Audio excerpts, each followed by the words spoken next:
அனைவருக்கும் வணக்கம். இன்றைக்கி நம்ம பார்க்க போகிறது லஞ்ச் பாக்ஸ் ரெசிபிங்க. தினமும் என்னடா லஞ்ச் செய்யணும்னு நம்ம நினச்சிட்ருப்போம். இன்றைக்கி இந்த லஞ்ச் செஞ்சு கொடுங்க.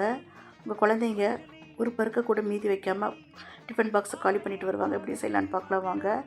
ஒரு மிக்சர் ஜாரில் 3 டேபிள் ஸ்பூன் தேங்காய், 1/2 டீஸ்பூன் ஜீரகம், 4 பல்லு பூண்டு, 1/2 இன்ச் அளவுக்கு இஞ்சி, ஒரு பச்சை மிளகாய், 1/2 கைப்பிடி கொத்தமல்லி தழை, ஒரு இனுக்கு கருவேப்பிலை சேர்த்துட்டு கொரப்பாக அரைச்சி எடுத்துகிட்டு வந்துடலாம். ஒரு கடாய் வைங்க. 1 டேபிள் ஸ்பூன் ஆயில், 2 டீஸ்பூன் நெய், கட்டாய நெய் சேர்க்கணும். 1/2 டீஸ்பூன் கடுகு, 1 டீஸ்பூன் கடலைப்பருப்பு, 1 டீஸ்பூன் உளுந்தம்பருப்பு சேர்த்துட்டு 1/4 டீஸ்பூன் பெருங்காயம் சேர்த்துட்டு நல்லா வதக்கி விடுங்க. கடுகு நல்லா பொரியட்டும். 2 காஞ்ச மிளகாய் முழுசாக சேர்த்துடுங்க. ஒரு பெரிய வெங்காயத்தை ஃபைனாக சாப் பண்ணி சேர்த்துடலாம். 1/4 டீஸ்பூன் மஞ்சள் தூள் சேர்த்துட்டு வெங்காயம் நல்லா கலர் மாறணும்.